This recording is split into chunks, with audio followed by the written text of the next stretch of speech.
My goal in implementing this innovation was first and foremost to shrink down the classroom. In very large lectures, it can be easy for students to feel like they aren't actually present in the room, and by providing them with this opportunity, it becomes much more personalized. I also use it as a tool to help break up what can be a very long lecture. Importantly, one of the goals in implementing this innovation is giving students the opportunity to check their own understanding of the material as they go, and give me the opportunity to make the necessary adjustments as I'm providing the lecture should there be a misunderstanding of any of the content.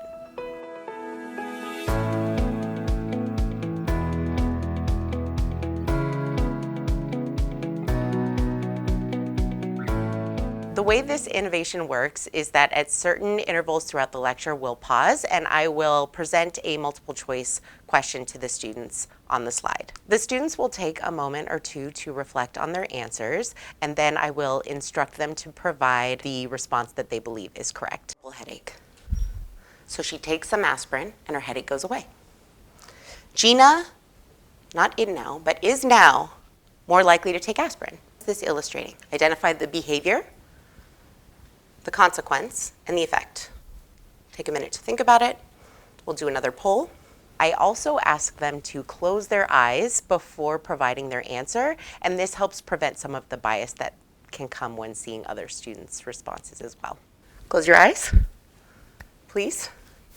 Raise your hand if you think the answer is A, positive reinforcement. Okay, hands down.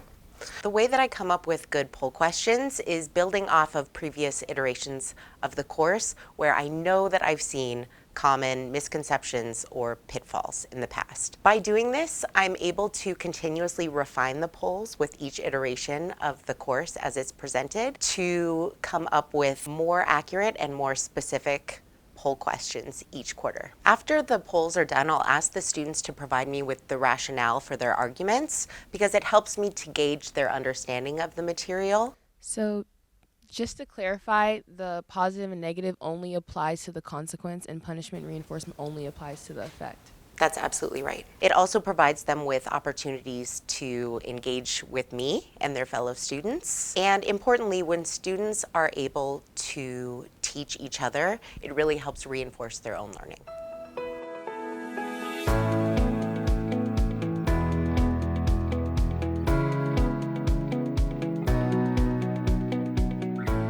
Reflecting on this innovation, I believe that it does what I hoped it would, which is to provide students with an opportunity for engagement with the material. This innovation allows me opportunities to make real-time adjustments to my lecture as needed. When I first started using this innovation, I was concerned that students might find it tedious, that it would take up too much time. But what I found, in fact, is that students really, really enjoy this polling during the class and consistently describe this as one of their favorite components of the lecture. For faculty considering this innovation, my one tip would be to remember that this is a very simple way to enrich a lecture for a large group of students. I know it can be easy to be overwhelmed with having a large number of students and the potential tech issues that come up, but really this is something that can be done as simply as even one question in a lecture to really change the dynamic of the class.